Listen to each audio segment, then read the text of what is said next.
бүгүн эртең мен өзүмдү өзүм алдап коеюн дедим да. Биз күндө өзүбүздү 1000 жолу алдайт экенбиз да. Такса ойлонуп көрсөкчү.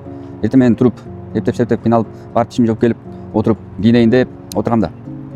Отурсам эле уже ойлор кете баштады да. Барбай эле койбойсуңбу? Жата бербейсиңби? Кечкисин эле машыкпайсыңбы? Сага удобно ошондой. Зачем сага ушундай? Орто жашка келип калдың го. Зачем жашооңду кыйнап деген сыяктуучу. Бул эми мен жанагы тамеки чегип, же болбосо денени тарбиялабай жүргөн туугандарга айтып атам да. Бекер жардам берейин, түрткү берейин деп чакырып кылып атпайынбы? Например, тамекини таштаганга жардам берейин. Эми өзүм тажрыйбамды көрсөтүпчү. Мен, например, специалист эмесмин, баягы медик эмесмин, же болбосо нутрициолог эмесмин, мындай диетолог эмесмин, тренер эмесмин. Мен жөнөкөй эле силерге окшогон эле бир күндө өзүм 1000 жолу алдаган, жалкоо канча жылдан бери откладывать этип эртең бүшүгүн деп жүрүп мына орто жашка келип отурган инсанмын да. Ошон үчүн ошолордун арасынан бирөө дагы жана ресерч этип жазгандар боюнча токтолой эле. Ресерч этип жазып, интерес кылып, кандай жолдор менен таштайсың, мисалы жардам бересиң тамекини таштаганга.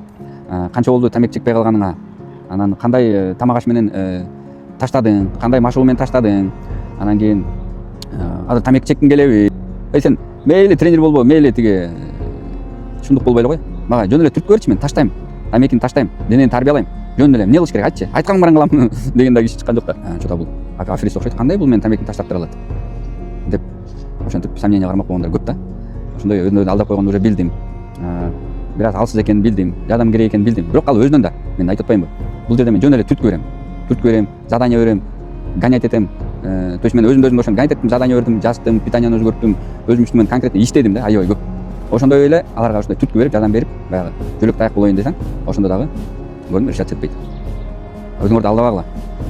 Жашооңорду өзгөрткүңөр келсе, мен деле кереги жок, башка бирөөнүн деле кереги жок. Эч кимге сылташтын кереги жок, налыштын кереги жок.